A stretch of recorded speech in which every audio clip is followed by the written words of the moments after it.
നിങ്ങളുടെ favourite shows ഇനി ഒരിക്കലും മിസ്സാവില്ല. ഇപ്പോൾ C5 കാണും നിങ്ങളുടെ ഫേവറേറ്റ് ഷോസ് തികച്ചും സൗജന്യമായി. അപ്പം എനിക്ക് ചിക്കൻ ബോക്സ് വരുമോ? ഉറപ്പായിട്ടും വരും. ചിക്കൻ ബോക്സിന് ഇത്രയും കുറ്റം പറഞ്ഞല്ലേ? ഇപ്പൊ തന്നെ മുഖത്ത് ഒന്നോ രണ്ടോ കുരുക്കള് പൊങ്ങിയിട്ടുണ്ടോ എന്ന് എനിക്ക് സംശയമുണ്ട്. ഇങ്ങെടുക്ക് വാച്ചക്കരെ ആ മുഖം നോക്കി. എങ്ങനെയുണ്ട്? കണ്ടെഴുതിയത് സച്ചിയാണോ അതോ കുഞ്ഞിനാണോ? അത് പിന്നെ പെട്ടെന്ന് മോള് കരഞ്ഞപ്പോ ഓർക്കാതെ മുഖം തുടച്ചതാ. മോളെ പൗഡറിൽ കുളിപ്പിച്ചിരിക്കുകയാണല്ലോ. ഒരു മാസത്തേക്ക് ഇടാനുള്ള പൗഡർ മുഴുവൻ ഇവളുടെ മുഖത്തുണ്ട്. ഇങ്ങനെയൊക്കെയല്ലേ ഓരോന്ന് പഠിക്കുന്നേ. സച്ചിട്ടും ടെൻഷൻ അടിക്കണ്ട, മോളുടെ കാര്യങ്ങളൊക്കെ ഞാൻ നോക്കിക്കോളാം.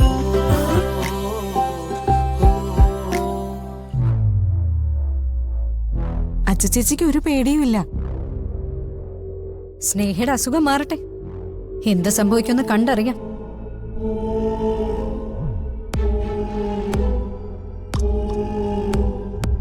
അവളെ ഹോസ്പിറ്റലിൽ അഡ്മിറ്റ് ചെയ്യണമെന്ന് ഞാൻ പറഞ്ഞതാ, പക്ഷേ കേട്ടില്ല. ഡോക്ടർ ഒന്ന് നോക്കിയല്ലോ, അതുപോരെ. അച്ചച്ചേച്ചി സ്നേഹയെ നല്ലതുപോലെ നോക്കുന്നുണ്ട്. സ്നേഹയുടെ അസുഖം മാറുമ്പോ ഇവിടെ എല്ലാവർക്കും ചിക്കൻ ബോക്സ് പടർന്നു പിടിക്കുമോന്നാ ഇപ്പൊ എന്റെ പേടി. അവന്തി കേട്ടതിക്ക് ചിക്കൻ ബോക്സ് പേടിയുണ്ടോ? പിന്നില്ലാതെ. പണ്ടൊക്കെ ചിക്കൻ ബോക്സ് വന്ന ആളുകൾ മരിച്ചു എന്ന് വരെ കേട്ടിട്ടുണ്ട്.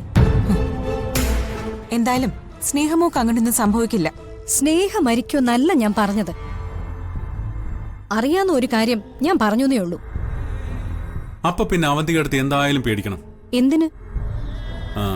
ചിക്കൻ ബോക്സ് വരുന്നവരെ കുറ്റം പറയാൻ പാടില്ലെന്ന് പറയുന്നേ. അങ്ങനെ കുറ്റം പറയുന്നവർക്കും പേടിയുള്ളവർക്കും ചിക്കൻ ബോക്സ് ഉറപ്പായിട്ടും വരും. എന്തായാലും അവധി കേട്ടത്തെ ഔട്ട് ഹൗസിന്റെ ഭാഗത്തേക്കൊന്നും പോരുത്. വസൂരിമാല ചിലപ്പോ ഏട്ടത്തിയെ അനുഗ്രഹിക്കും. വസൂരിമാലയോ? അതാരാ? അതറിയില്ലേ?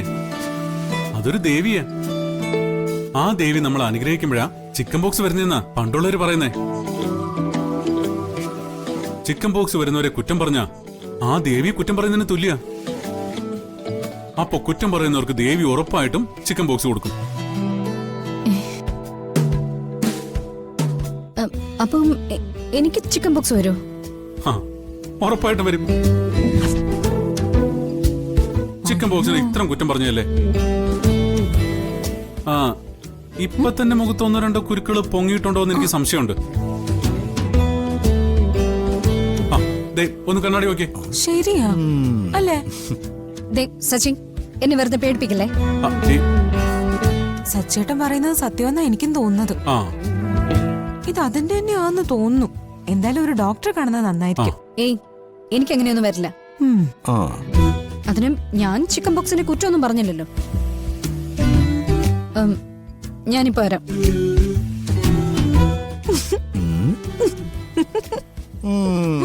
എന്തായാലും ആള് നല്ലപോലെ പേടിച്ചിട്ടുണ്ട്. എന്താടാ?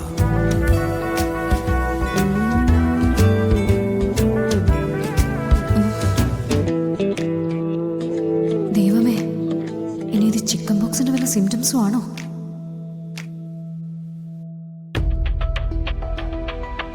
എന്തായിച്ചി, പേടിയുണ്ടോ? ഞാനെന്തിനാ പേടിക്കുന്നേ? ഈ വീട്ടിലെ ചിക്കൻ ബോക്സ് വരുമെന്ന് ഏറ്റവും കൂടുതൽ പേടിയുള്ളത് ചേച്ചിക്കാ. അതുകൊണ്ടാ ഇടയ്ക്കിടയ്ക്ക് ഇങ്ങനെ കണ്ണാടി നോക്കുന്നേ. ഒന്ന് പോയി അവിടുന്ന്. എനിക്ക് അസുഖം വന്നാൽ ഞാൻ ഏതെങ്കിലും ഹോസ്പിറ്റലിൽ പോയി അഡ്മിറ്റ് ആവും, അല്ലാതെ മറ്റുള്ളവരെ ബുദ്ധിമുട്ടിക്കില്ല.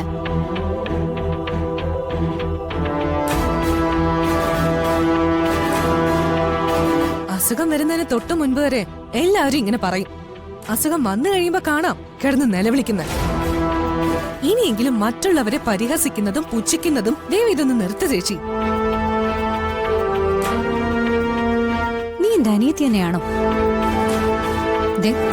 ഒരു കാര്യം ഞാൻ പറയാം, അവളുമാരുടെ കൂടെ ചേർന്ന് എന്റെ നേരെ കുറച്ചാലുണ്ടല്ലോ, കൂടപ്പിറപ്പാണെന്നുള്ളത് ഞാനങ്ങ് മറക്കും.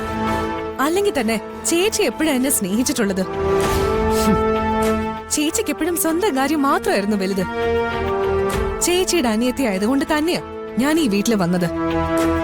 ഇവിടെ വന്ന് അർച്ചനേട്ടത്തിയോടും ആതിരയോടും സ്നേഹയോടൊക്കെ അടുത്തിടപഴകിയപ്പോഴാ സ്നേഹം എന്താണെന്ന് ഞാൻ തിരിച്ചറിയുന്നത്.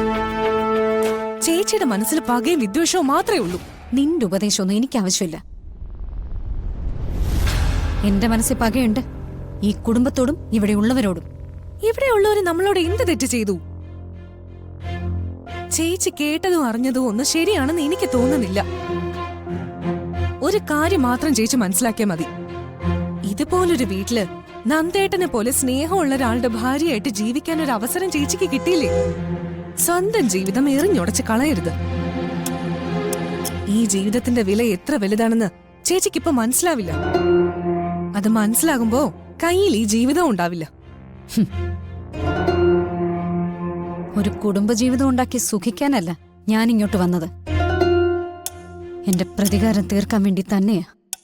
അതിനിടയില് നീ എന്റെ ശത്രുപക്ഷത്ത് നിന്ന് എന്നെ തകർക്കാൻ നോക്കാണോ? ഞാൻ ശത്രുപക്ഷത്തല്ല, സ്നേഹത്തിന്റെ പക്ഷത്താ. ഒരു കാര്യം ചേച്ചി ഓർത്താ മതി. ഈ വീട്ടിലെ മൂത്ത മരുമകൾ എന്ന പദവി മാത്രമേ ഉള്ളൂ ചേച്ചിക്കിപ്പോ സ്വന്തമായിട്ട്. അത് മറക്കണ്ട.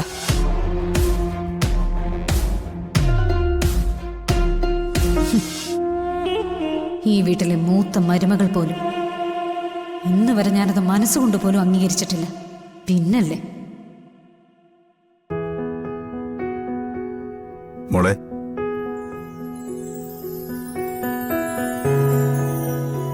മോളോട് എത്ര നന്ദി പറഞ്ഞാലും തീരില്ലെന്ന് അച്ഛനറിയാം. സ്നേഹയുടെ അമ്മയുണ്ടായിരുന്നെങ്കിൽ അവൾക്ക് വേണ്ടി എന്തൊക്കെ ചെയ്തു കൊടുക്കുമായിരുന്നോ അതെല്ലാം നീ അവൾക്ക് വേണ്ടി ചെയ്യുന്നുണ്ട്. കുടുംബത്തിൽ ഒരാൾക്ക് അസുഖം വരുമ്പോ ആരായാലും ചെയ്യുന്ന കാര്യമല്ലേ അച്ഛാ ഇതൊക്കെ? അതിലെനിക്ക് മാത്രം ഒരു പ്രത്യേകത എന്താ? അങ്ങനെ സാധാരണ എല്ലാവർക്കും നോക്കാൻ പറ്റുന്നൊരു അസുഖമല്ലല്ലോ ഇത്. അതുമാത്രമല്ല, അവള് നിന്നോട് സംസാരിച്ചതും പെരുമാറിയതും ഒക്കെ വെച്ച് നോക്കുമ്പോ നിനക്കവളെ ഇതുപോലെ പരിചരിക്കേണ്ട ഒരു കാര്യമില്ല. എന്നിട്ടും ഞാനിതൊക്കെ ചെയ്യുന്നത് അവൾക്ക് വേണ്ടി മാത്രമല്ല അച്ഛാ, ഈ കുടുംബത്തിന് കൂടി വേണ്ടിയാ. അച്ഛന്റെ മനസ്സ് വേദനിക്കാതിരിക്കാൻ കൂടി വേണ്ടിയാ. അവൾക്കൊരു പോറലേൽക്കുന്നത് പോലും അച്ഛന് സഹിക്കില്ല എന്ന് എനിക്കറിയാം. നമ്മളെല്ലാം ധിക്കരിച്ച് ധനുഷിനെ വിവാഹം കഴിച്ച സ്നേഹയെ ഇവിടേക്ക് വിളിച്ചുകൊണ്ട് വന്നത് അച്ഛന്റെ മനസ്സമാധാനത്തിന് വേണ്ടിയാ. അപ്പൊ പിന്നെ ഇതെന്റെ ഉത്തരവാദിത്വമല്ലേ അച്ഛാ? വന്നു കയറുന്ന പെൺമക്കളാ ഒരു വീടിന്റെ ഐശ്വര്യമെന്ന് പറഞ്ഞു കേട്ടിട്ടുണ്ട്. നിന്റെ കാര്യത്തിൽ അക്ഷരാർത്ഥത്തിൽ അത് ശരിയാ. അച്ഛന്റെ മനസ്സറിഞ്ഞു തന്നെ നീ എല്ലാം ചെയ്യുന്നുണ്ട്. പക്ഷേ